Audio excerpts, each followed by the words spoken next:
Live from New Delhi, you're watching DD India News Hour, India's voice to the world. I'm Preeti Kaur. Coming up in the next 1 hour, counting of votes in India's northeastern state of Mizoram today. A day after Bharatiya Janata Party registers huge win in the Hindi heartland. Prime Minister says hat-trick has guaranteed the 2024 victory.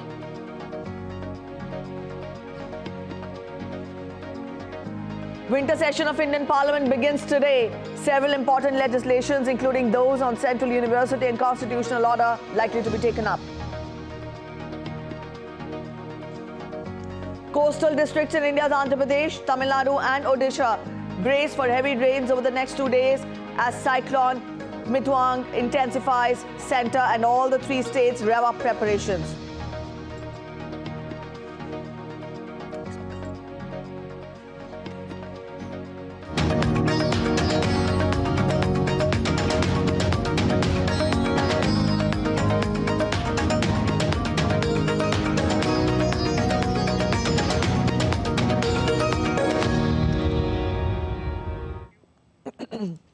A day after Bharatiya Janata Party registered decisive victories in 3 Indian states, vote counting will begin in the Indian northeastern state of Mizoram for 40 seats. Counting will take place in all the 13 counting centres and 40 counting halls across the state, with postal ballots being counted first, followed by votes polled in the EVMs.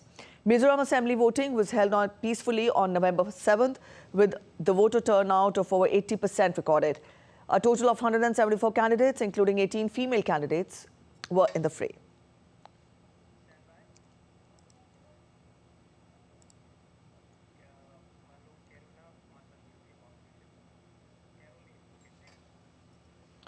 DD India correspondent Caroline joins us from Mizoram. Caroline, we saw the momentous results which were witnessed yesterday when we talk of the 4 states the counting was held. Today it is the D-Day for Mizoram. Let us know what do we expect through the day. Thank you so much, Preeti. Yes, the much anticipated day has arrived in Mizoram as counting of votes for the 9th Legislative Assembly is underway. And it is already 8 and the counting is currently has commenced. There are 13 counting centers which hold 40 counting halls here. And the counting has already commenced here. People are very much anticipating this day. And this time it is a very tight contest here as people are also anticipating to hear the results. Traditionally, election in Mizoram here has always been a bipolar contest, but this time we can say that it is a multi-corner contest. So with all the parties participating with their best effort, it appears that the people in Mizoram is highly engaged and interested in this year's election, and majority of the people maybe are also expecting a new outcome, a new result. And I'm currently here at Aizawl DC, and a significant number of individuals since early in the morning has gathered here in the counting center seeking updates on the result. And in this capital, there are 12 constituencies that will be counted here, and in the DC office that I'm here currently, 6 constituencies, counting of votes for 6 constituencies in underway, and people are very much anticipating, and then we are really looking forward to know what the result is. Reporting from Aizawl, Caroline Rausangi, DD News, Mizoram. All right, Caroline, we leave it here. We'll come back to you again during the day to get more as the counting progresses. Thank you for joining in. And meanwhile, on Sunday, it had been, in fact, a big day for India's ruling party, Bharatiya Janata Party, as it marked a landslide victory in 3 key states out of the 4 that went to polls recently. As India heads towards general elections next year, state election results are of utmost importance. Meanwhile, incumbent Chief Minister of Indian state of Rajasthan, Ashok Gehlot, resigned from his post after the results. Here's the report. Elections have always been a festival in India, the largest democracy of the world. Sunday has been a much happening day as results of 4 state elections, Madhya Pradesh, Rajasthan, Chhattisgarh and Telangana, were declared. The results brought much cheers for BJP, the ruling party in India. Out of the 4 states, BJP is poised to make governments in the 3, Madhya Pradesh, Rajasthan and Chhattisgarh. Let's begin with Madhya Pradesh. As per the data from India's poll body, the BJP has got a clear majority in Madhya Pradesh and is set to come back to power. The state's incumbent Chief Minister Shivraj Singh Chauhan has been in power for almost 4 consecutive terms. जो Bharatiya Janata party की सरकार ने किया है, विकास को जनता का प्यार और आशीर्वाद मिला है। डबल इंजन की सरकार के काम को जनता ने आशीर्वाद दिया है। Now moving to the northern state of Rajasthan, the land of royals. Reports suggest anti-incumbency was high in the state. The same reflected on the results announced on Sunday. People have ousted the ruling party Congress. BJP got a landslide victory in Rajasthan. BJP also emerged victorious in Chhattisgarh, defeating the incumbent Congress. BJP has attributed the party's big win to Prime Minister Narendra Modi, who spearheaded the campaigns. ये जीत खास है क्योंकि मोदी जी पर विश्वास है। लोगों ने कह दिया देश में एक ही गारंटी पर विश्वास है, मोदी की गारंटी चलेगी। The state polls results carry much significance as India is heading towards a general election next year. Political pundits believe these results set the tone for the mega electoral battle of 2024. Abhishek Bose for DD India. And Congress crossed the majority mark in assembly elections in the southern state of Telangana, ousting 2-term BRS's Chief Minister K.C. Rao. Now, according to the Election Commission's data, the party has won 62 seats out of 119 seats, leading and was leading on 2 seats. The outgoing BRS secured victory on 36 seats and is leading on 3 seats in the state.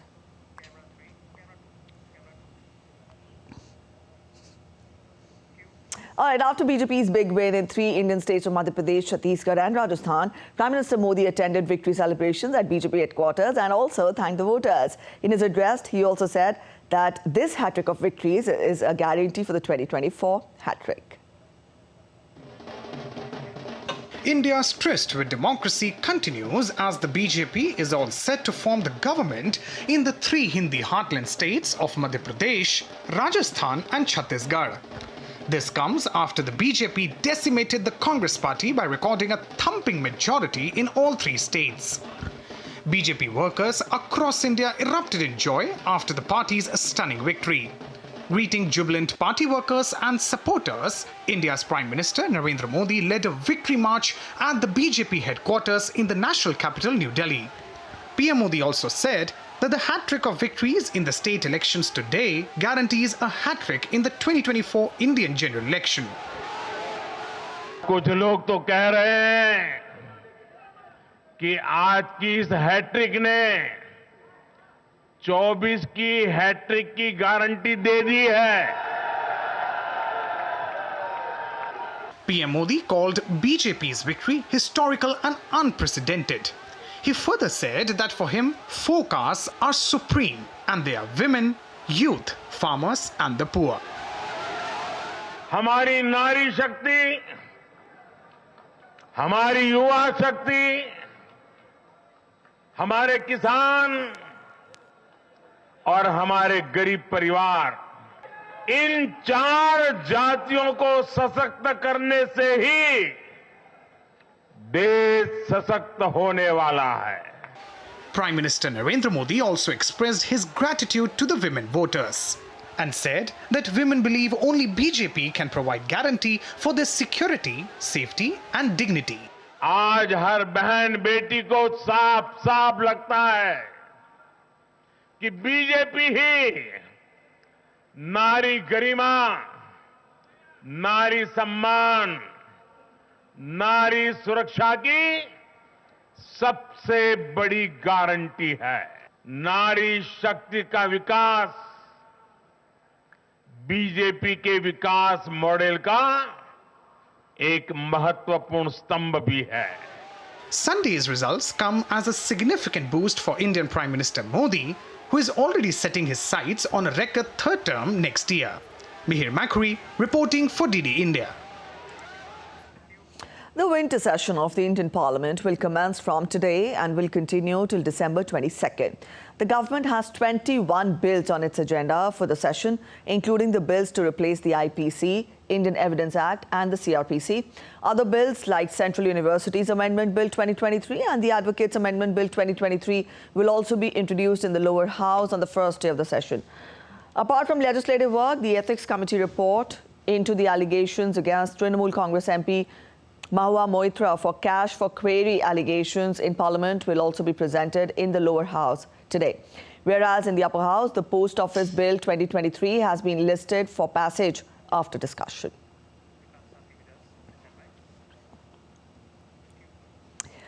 All right, DD India's correspondent Vikas Sarthi is joining us from New Delhi. Vikas, good morning. Now, we saw how the monsoon session of Parliament ended and it was cut short by continued standoff between Treasury and the opposition. Every day, almost every day in the session was marked by protests. Let us understand more from you. What are the expectations from the winter session? Though we've given a broad outline of the legislative agenda that is likely to be taken up in both the houses of Parliament during this session. Good morning, Preeti. So in this particular session, we see some very important bills are being brought by the government.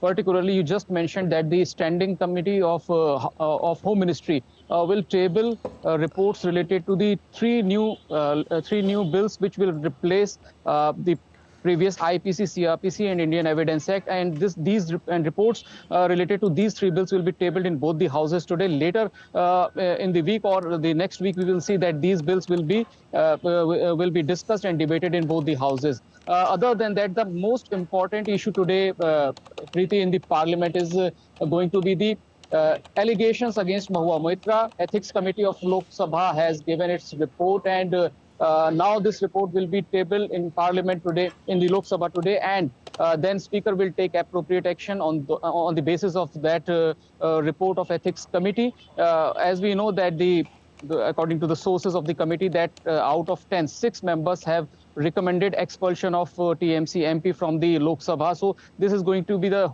huge, there's going to be a huge debate on that issue in the Parliament, and we may see that again opposition parties will create a ruckus on this particular issue. Preeti?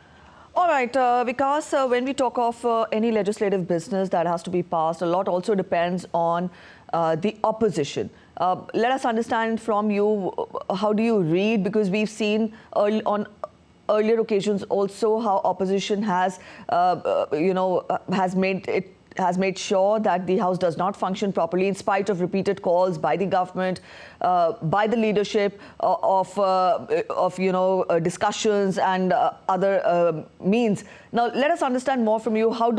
As a Parliament reporter, how do you judge the intentions, or for that matter, how do you judge what could be opposition's stand in this session as well?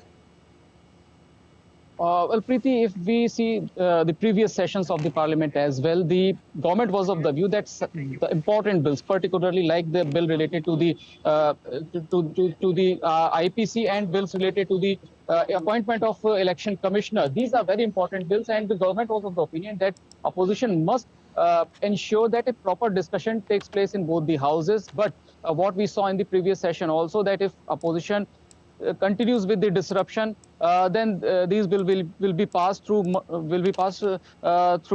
much lesser debate, through a very few discussion on the part of opposition MPs particularly. But these are very important bills, and we expect that opposition will take part at least in the discussion of 3 important bills which are going to completely change our criminal justice system. So that is going to be very important. And earlier also, the opposition demanded that these bills should be sent to the Standing Committee of the Home Ministry. So that demand was also taken into the consideration by the government. But we will see today that what is the agenda of the opposition, particularly on the basis of the recent outcome of the assembly elections. Opposition may again try to bring those issues which it raised in the previous sessions as well, and try to disrupt the proceedings in both the houses. And as we were discussing, that particularly the matter related to the alleged misconduct of TMC MP, this is a very sensitive issue, and we will see that opposition MPs will create again ruckus particularly in the Lok Sabha on that particular issue. All right, Vikas, we leave it here. Thank you for joining in with those details. That was our correspondent Vikas Sarthi spelling out expectations from the winter session that begins today and will continue till December 22nd. Let's turn focus to other important updates. The coastal districts in India's southern states brace for heavy rains over the next 2 days, with Cyclone Michaung expected to make a landfall. At least 10 coastal districts along Tamil Nadu, Andhra Pradesh and Odisha will be affected by Cyclone Michaung. The India Meteorological Department has issued a red alert ahead of extremely heavy rainfall over Chennai and few other districts of North Tamil Nadu and coastal Andhra Pradesh. The state government has declared a holiday for all colleges and has issued warnings to fishermen and general public not to venture out amid the approaching cyclone. The National Disaster Response Team has deployed 21 teams in Tamil Nadu, Andhra Pradesh and Puducherry, and 8 additional teams have been kept in reserve. Rescue and relief teams of the Coast Guard, Army and Navy, along with ships and aircraft, have been kept on standby in view of the impending cyclone Michaung in the Bay of Bengal. Reviewing preparedness measures of the central agencies and governments, the Cabinet Secretary stressed that all preventive and precautionary measures should be taken.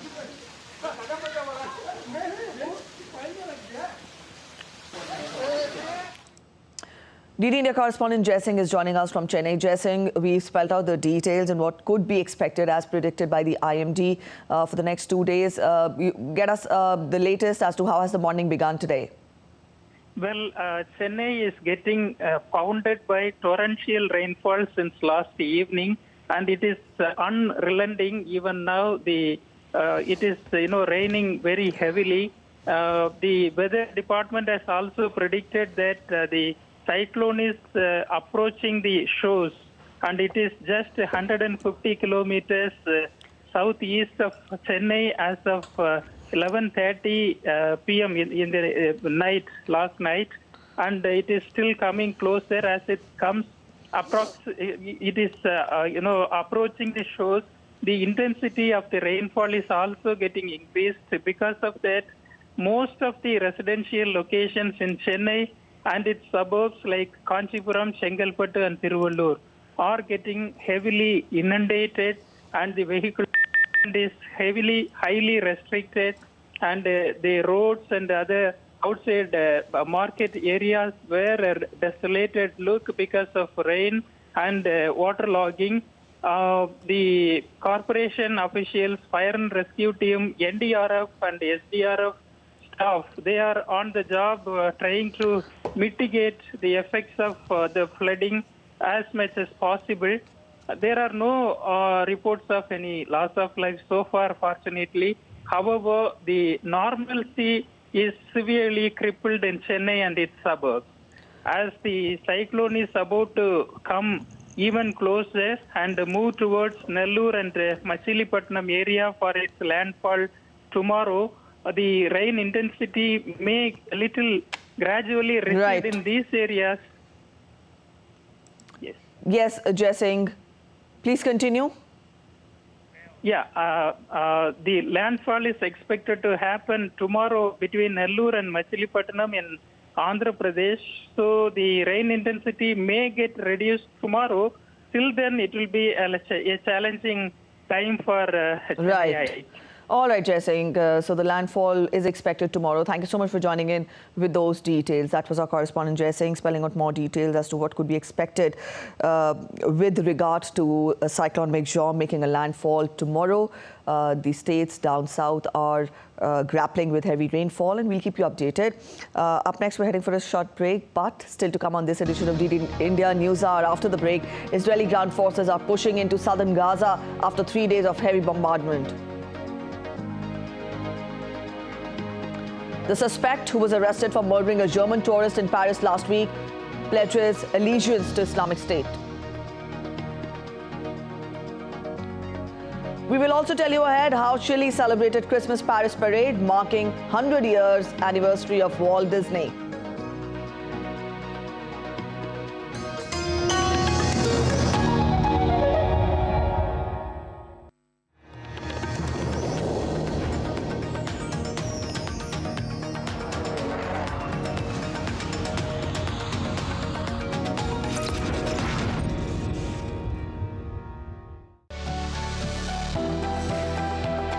turning crisis into opportunity, transforming ideas into action, stories of real change, tales of sustainable solution.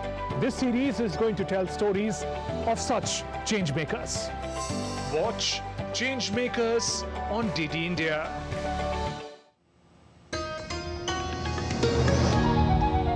Welcome back after the break. You're watching DD India News Hour. Let's get you more international updates. The Israeli military announced on Sunday that it has killed the Hamas commander with an airstrike in Gaza.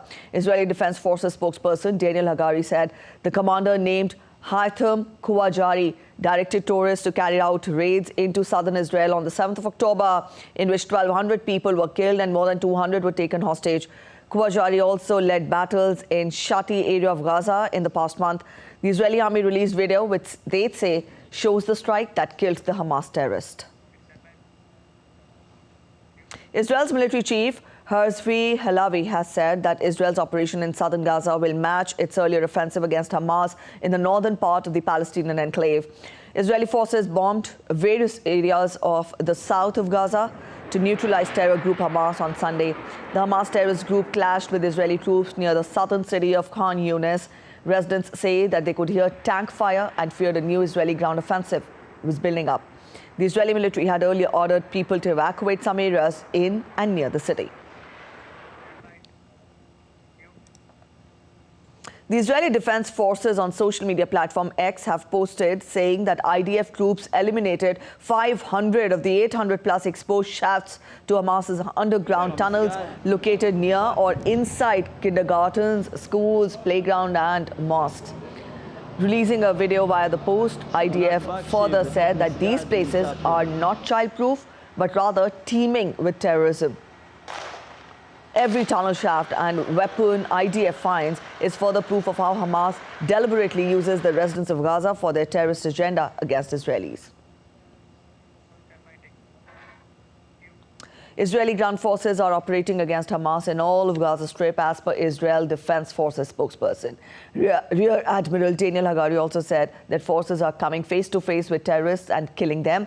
While Hagari also clarified that ships that Yemen's Houthi movement claimed to have attacked in the Red Sea earlier in the day had no connection to the state of Israel.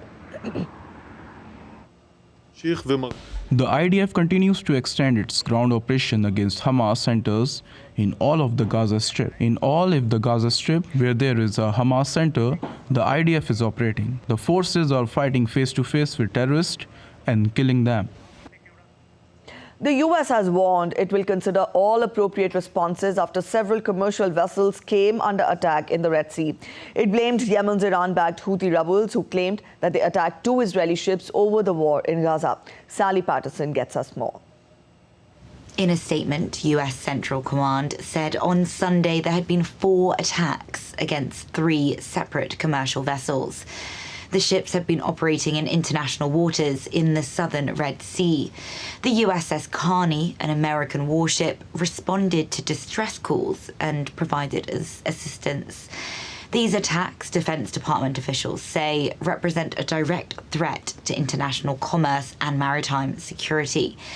And while the attacks were carried out by Houthis, a Yemen rebel group, the US has every reason to believe they were fully enabled by Iran, according to the release. Earlier, the Houthi group said its navy had attacked 2 Israeli ships, Unity Explorer and Number 9, with an armed drone and a naval missile. The rebel group claims the ships were targeted after they rejected warnings. A Houthi spokesperson said they will continue to prevent Israeli ships from navigating the Red Sea until Israeli aggression in the Gaza Strip stops. It's the latest in a series of attacks on vessels in the region since fighting began in early October between Israel and Hamas. Last week, the US warned Iran over unsafe and unprofessional drone maneuvers near an American aircraft carrier.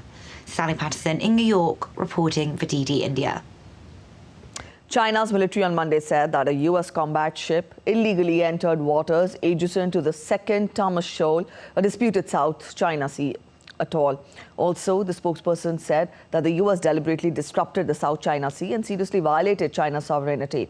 On Sunday, the Philippine Coast Guard deployed 2 of its vessels in the South China Sea after monitoring an alarming increase in the number of Chinese maritime militia vessels at a reef within the country's exclusive economic zone. DD India correspondent Patrick Folk joins us from Singapore. Patrick, good morning. Now, Chinese ships have also been present in the area before this. Why is the Philippines concerned now?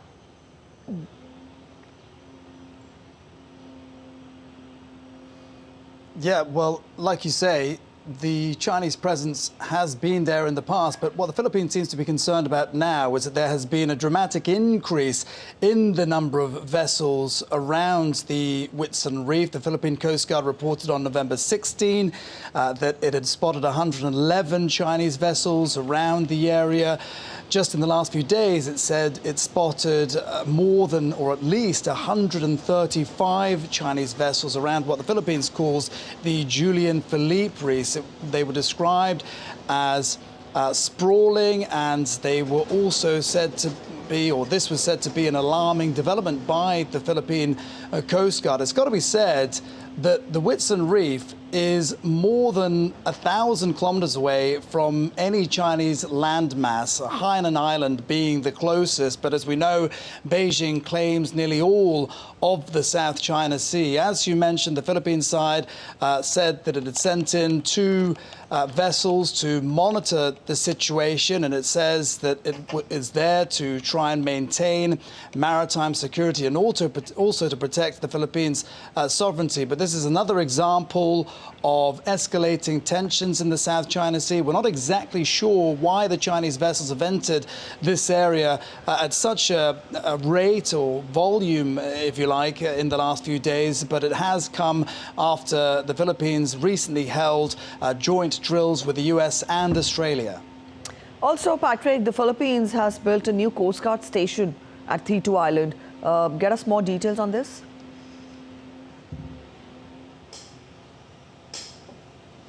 Yeah, that's right. According to the Philippines, this is to monitor the activities of Chinese vessels and aircraft. Thitu Island, which is known by the Philippines as Pagasar, is a strategically important island, part of the 9 features of the Spratlys archipelago, and there was an inauguration that took place on Friday for this 3-story facility, and it's said to contain state-of-the-art technology, including radar and automatic identification and satellite communication as well. There was also a heavy-worded statement that came from the Philippine side during the inauguration, saying that the activities of the Chinese are unpredictable, and so this will help bolster its ability to monitor what the Chinese are doing, and said that its activities in these waters, what it referred to as grey zone tactics, were just bullying and illegal. But again, it's another example of an escalating situation in the South China Sea, which will be a concern not just to the US, but also regional neighbors of the Philippines. All right, Patrick, we leave it here. Thank you for joining in with those details. And up next, we are heading for a short break. You're watching DD India News Hour. But when we come back, we tell you External Affairs Minister Dr. S. Jaishankar to address Global Technology Summit on the theme Geo-Digital Age. Prime Minister Narendra Modi to attend the Navy Day 2023 celebrations in Sindhu Durg district in the state of Maharashtra. Stay with us to get a hint of the celebrations.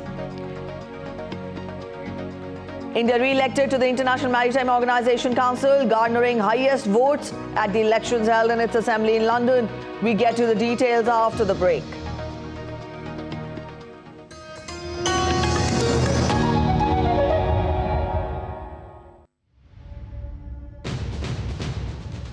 एक लंबे रक्तपात भरे युग का अंत धारा 370 के समाप्त होने से पहले। For decades and decades, downtown area of Srinagar has always been symbolic of unrest, turbulence, turmoil, disturbances and everything that has to do with the disruption. पहले तो महीने में 20 दिन होता था हड़ताल, अब नहीं होती। I'm right now standing in the middle of the Jama Masjid market and this is how weekday here looks like. दिन को होगा 1-2 करोड़ टर्नओवर है, बिल्कुल कैश टर्नओवर। बंद क्या बंद? ये दुकान हालात बिल्कुल ठीक है, बिल्कुल ठीक है, कुछ नहीं होता है। कश्मीर तो बेनजीर है, हीरा है, दंगा फसाद तो नहीं है। The making of the Naya Kashmir or New Kashmir.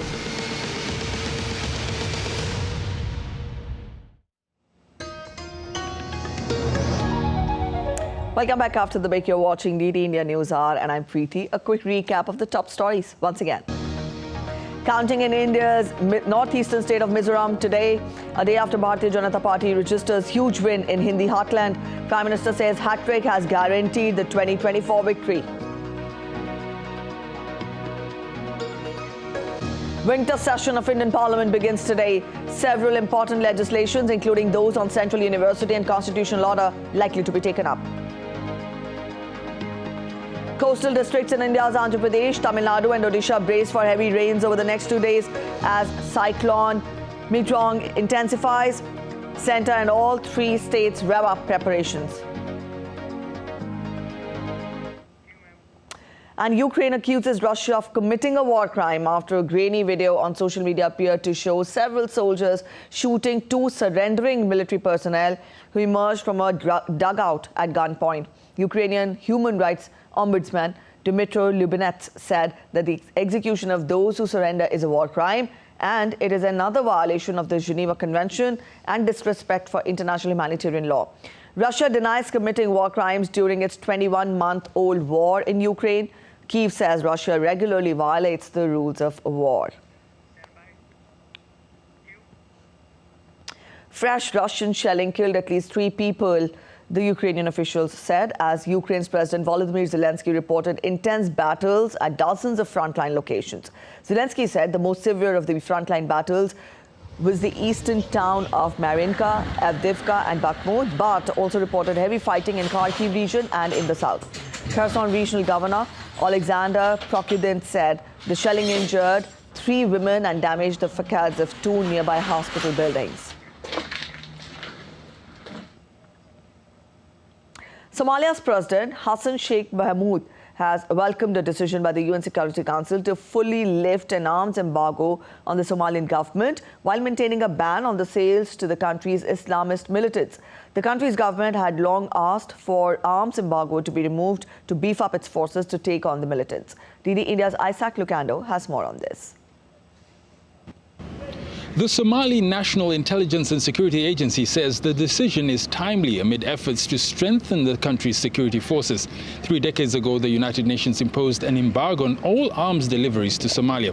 However, in recent years, the Security Council has eased restrictions on sales to the central government. The decision to lift the embargo while maintaining the arms ban for militants and rebels is seen as crucial in the fight against Al-Shabaab. Since 2006, Al-Shabaab has pursued a brutal insurgency against the Somali government. The group seeks to establish its own rule based on a strict interpretation of Sharia law.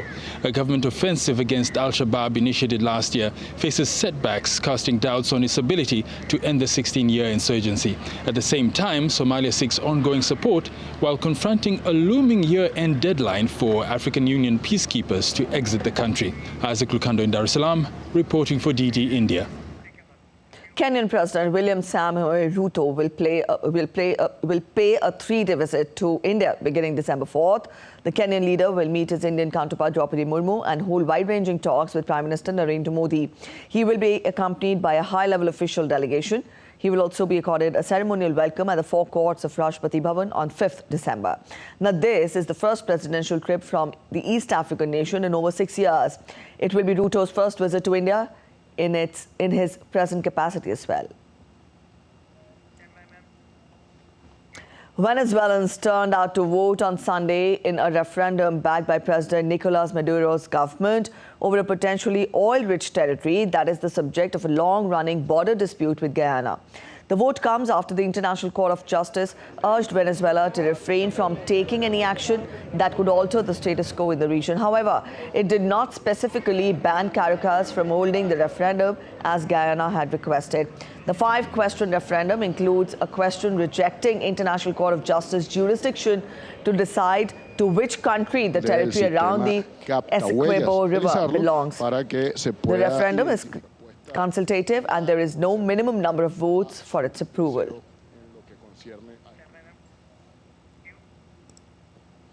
9 people were killed and 15 were injured after armed men raided Peru's Poderosa mine with explosives and took hostages.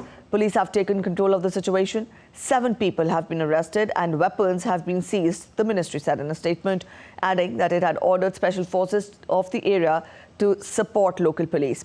The attackers entered the mine shaft using explosive charges, confronting internal security personnel from the company and taking 4 people hostage. Let's get to other updates from across the world that are making it to the headlines. A 26-year-old suspect who was arrested for murdering a German tourist in Paris on Saturday had pledged allegiance to Islamic State, according to the anti-terrorism prosecutor. The attacker had been arrested later and was being investigated by the police for terror-related offences. Chile's capital witnessed at the 12th edition of Christmas Paris Parade that marked 100 years of the anniversary of Walt Disney. People of all ages were delighted and gathered in main avenues to get a glimpse of giant balloons depicting iconic Disney characters such as Mickey Mouse, Donald Duck and Olaf in the Paris Parade. U.S. President Joe Biden hosted actors and musicians for this year's Kennedy Center Awards at the White House on Sunday. Artists from different fields including Billy Crystal, Barry Gibb, Rennie Fleming, Queen Latifah and Dionne Warwick were witnessed at the event. The Kennedy Center event honors state stars from music, stage and screen for their contribution to the American culture. Over 350 musicians and singers brought an Andean twist to the U.S. rock band Foo Fighters' classic My Hero at a free concert held on Sunday. Musicians used traditional Peruvian instruments such as the charango, that is a small guitar, the quena, that's a flute, and the Peruvian cajon, that is a drum. Brazil will tell oil producers to get ready to reduce fossil fuels when it joins OPEC Plus next year. President Luiz Inácio Lula da Silva said at the COP28 climate talks that Brazil will never join the OPEC Plus group of oil-producing nations as a full member and instead only seek to participate as an observer. The 13-member OPEC, headed by Saudi Arabia, and its 10 OPEC Plus partners, led by Russia, announced fresh production cuts to boost oil prices. Our participation in OPEC Plus is for us to discuss with the OPEC the need that the rich oil-producing countries start investing part of their money in helping poor countries in the African continent, in Latin America, in Asia to invest in non-fossil fuels. They can fund ethanol, biodiesel, wind energy, solar energy, green hydrogen. This is our role. When it comes to talking about global climate challenges, air conditioners may not get the same attention as gas-guzzling cars or coal-fired power plants. But experts warn that ACs and related emissions could account for as much as a 0.5 degrees Celsius rise in global temperatures by the end of the century. And as Patrick Falk reports, it creates a conundrum for countries already grappling with surging mercury levels.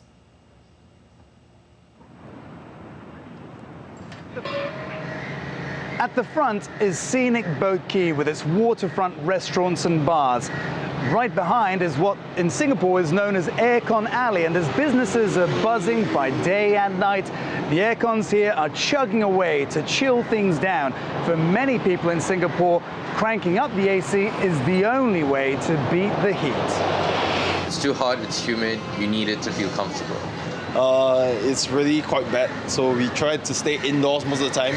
And the beauty about this place is you see everything's being indoors, right? You can walk from one place to another if it's covered up and sheltered. But yeah, it's really quite bad, I feel. Unless you're out at the beach, if not most of the time, you will want to be indoors.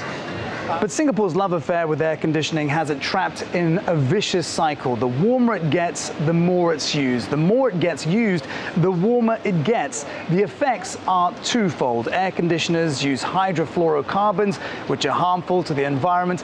They also use a large amount of electricity. According to the International Energy Agency, air cons and electric fans account for around 10% of global power consumption. Now, as a small nation, Singapore is a small contributor to global emissions, but the consequences of global warming are significant here. According to official data, Singapore has been warming up twice as fast as countries around the rest of the world over the last 60 years. But Singapore is taking a lead in tackling the problem and is arguably at the forefront of sustainable cooling solutions. At the heart of it is reviving the natural processes that cooled the land before urbanization. And what you see behind me here is one of many buildings in the city-state with a vertical green facade and foliage that acts as blinds to reduce the need for air conditioning. It's one of many examples of using urban design to address warming temperatures. Singapore's National Environmental Agency also banned the use of refrigerants a year ago and actively encourages people to use fans over air cons where possible.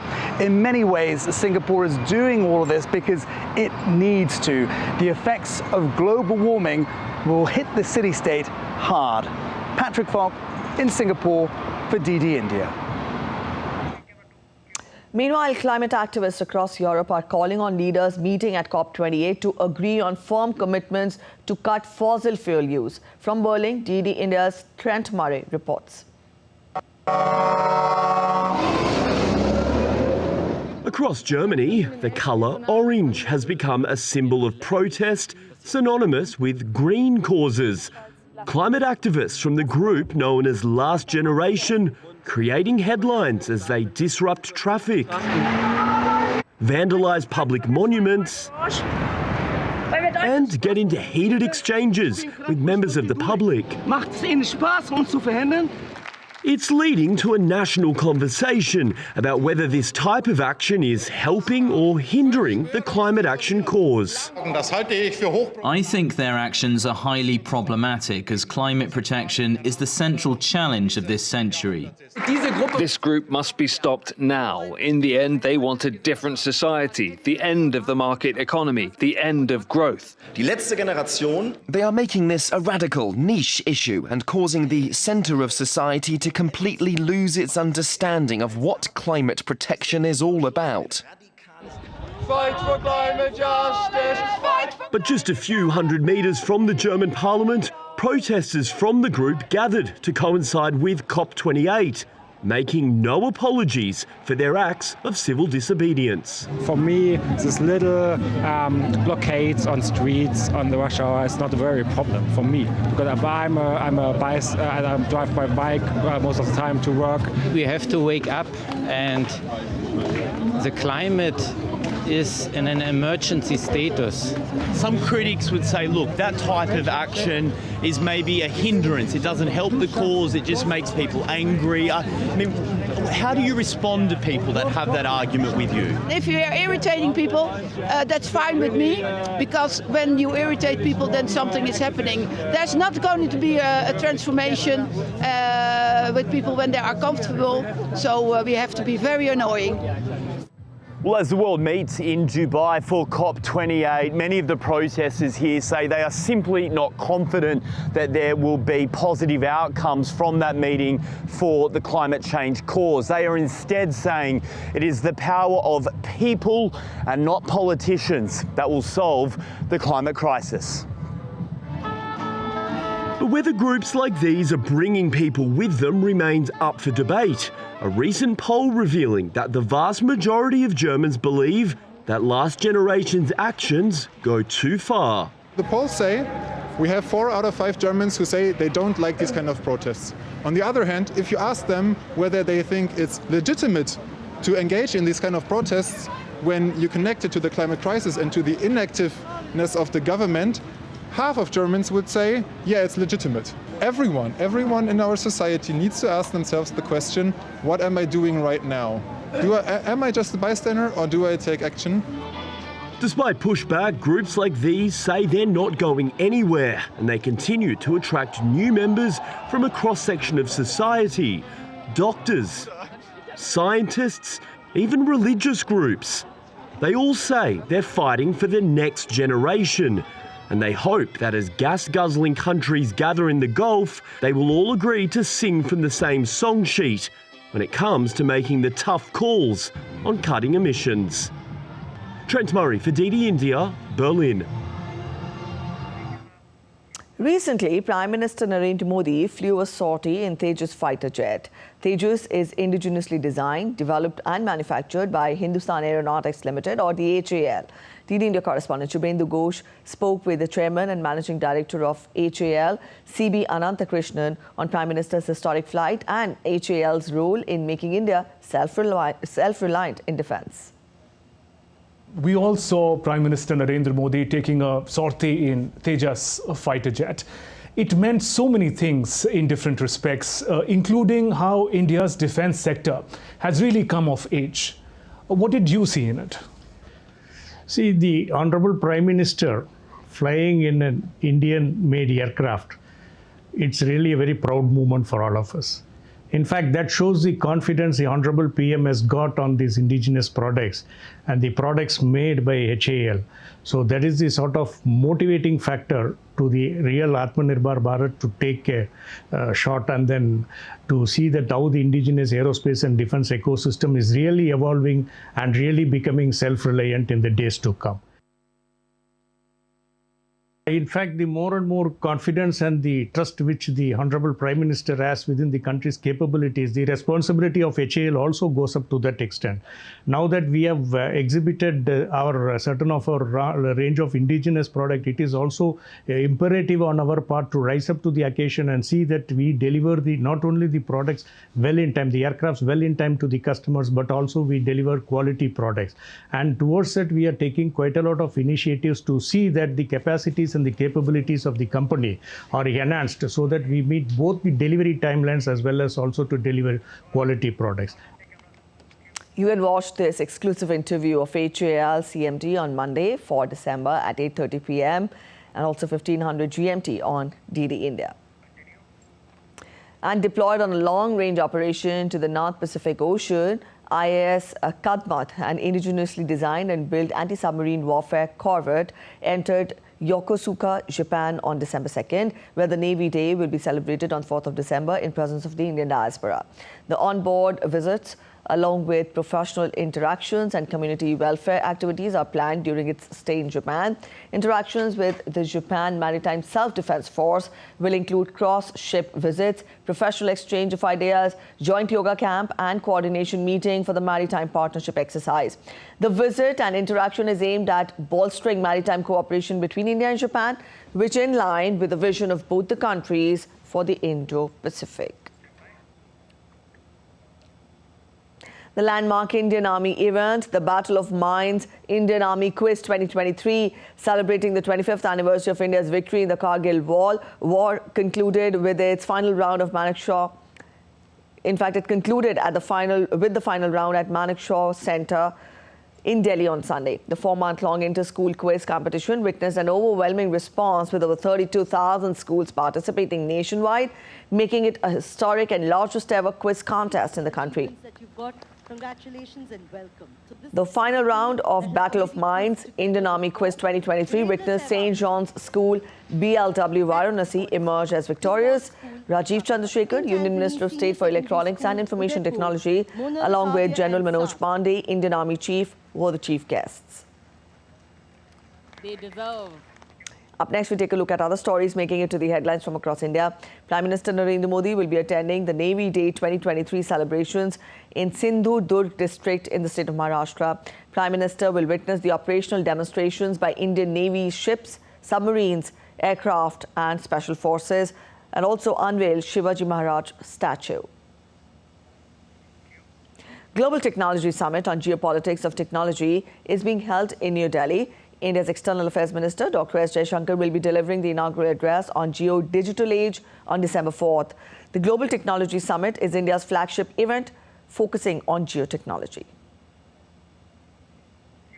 A massive fire broke out in Baramulla district of Jammu and Kashmir, where a furniture crafting factory and a residential house were destroyed in the inferno in Kanlibag area. No casualties were reported. India has been re-elected to the International Maritime Organization Council with the highest tally at elections held at its assembly in London. The elections were for the 2024-25 biennium.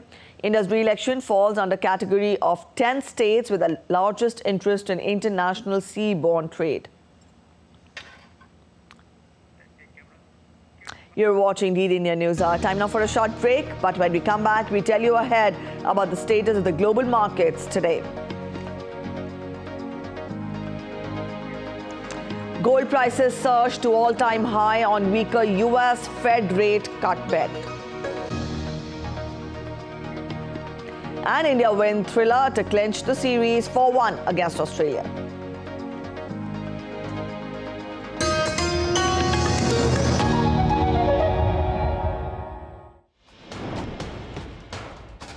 Wherever news breaks, whatever it takes. Connecting corners, cutting across continents. Stories that matter from across the globe. Accurate, authentic journalism that serves you right. From politics to glamour, from sports to world affairs, with a fusion of aesthetics and substance. Introducing news in a new avatar. Experience the world through a new lens. Stay tuned to DD India for an exciting journey beyond borders.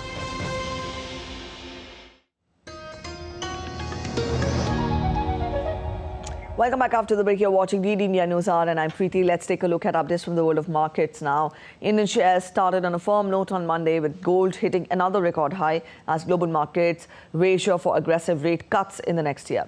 US unemployment data remained steady at 3.9%. MSCI's broadest index of Asia-Pacific shares outside Japan was still up 0.6%, led by gains in South Korea and Australia. Japan's Nikkei dipped 0.4%, while yen extended recent gains. S&P 500 futures went flat on Friday with just 4% away from its all-time high, while Nasdaq futures lost 0.2%. The dip in yields and dollar impacted non-yielding gold to hit a record high around $2,076 an ounce.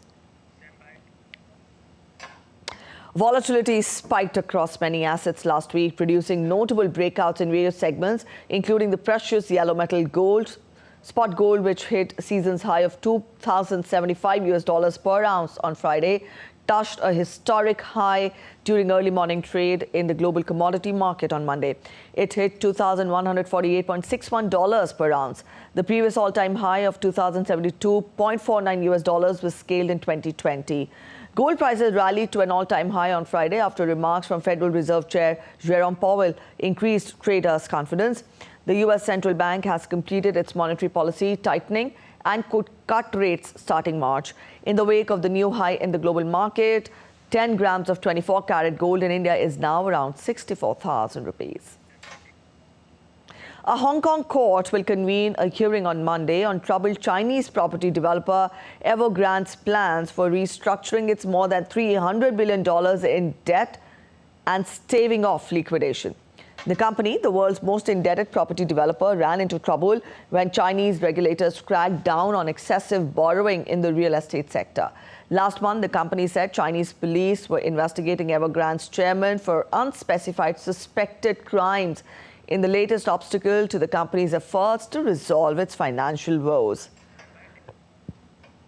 Time now to get you updates from the world of sports.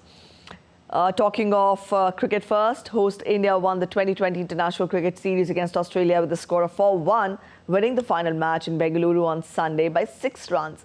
India's Shreyas Iyer scored a half-century and fast bowlers Mukesh Kumar and Arshdeep Singh took a combined 5-wicket haul as the home side beat Australia by 6 runs in the final 2020 international match. Team India will travel to South Africa next for a multi-format series, including 3 T20 internationals, 3 one-day internationals and 2 tests, while Australia heads home for a 3-test series against Pakistan. Scotland will play Germany in the opening match of Euro 2024 after being drawn in the same group as the hosts. Euro 2020 finalists England will begin their campaign on 16 June against Serbia. The final of Euro 2024 will take place on 14 July in Berlin. The countdown to Euro 2024 has now truly started after the draw for the tournament mapped out the road to glory for the 24 nations set to compete in Germany for the honor of becoming European champions. Pre-tournament favourites France and England are on course for a semi-final clash in Dortmund if both nations top their respective group, while hosts Germany have been given a daunting path to the final. Julian Nagelsmann's team go into the tournament in a dismal run of form, but could face a quarter-final clash against Spain or reigning champions Italy if they top Group A. The UEFA Euro 2024 group stage draw took place in Hamburg. Here, let's take a look at the groups of the Euro 2024 football tournament. Group A, Germany, Scotland, Hungary, Switzerland. Group B, Spain, Croatia, Italy, Albania. Group C, Slovenia, Denmark, Serbia, England. Group D, playoff winners A, Netherlands, Austria, France. Group E, Belgium, Slovakia, Romania, playoff winners B. Group F, Turkey, playoff winners C, Portugal, Czech Republic. The format will be the same as for Euro 2020. The top two teams in each of the 6 final tournament groups will proceed to the round of 16 along with the 4 best third-place finishers. Sports Desk, DD India. Team Hungary sailed their way into the history on Sunday, winning the grand final and claiming the inaugural SSL Gold Cup, becoming the first nation to lift the trophy. The Hungarians got the better of Italy, Netherlands and Spain in the grand finale. Now this year, 56 nations competed in qualifying before 40 teams advanced to the Gran Canaria final series, with 5 rounds of competition held over 23 days. Described as Sailing Soccer World Cup, the tournament takes place every 2 years. Ronnie O'Sullivan clinched a 10-7 victory over China's Ding Junhui, claiming a record-extending 8th title in UK Snooker Championship on Sunday, becoming the oldest UK snooker champion to grab the title from the youngest champion to win the title in 1993. The player will turn 48 this Tuesday. O'Sullivan's victory over the Chinese player saw the Englishman add 40th ranking title to his remarkable trophy collection. With that, we end this edition of DD India News Hour, but let us know your thoughts on the news of the day. You can connect with us on Facebook, X and also Instagram. We'll be back with more news as it breaks here on DD India.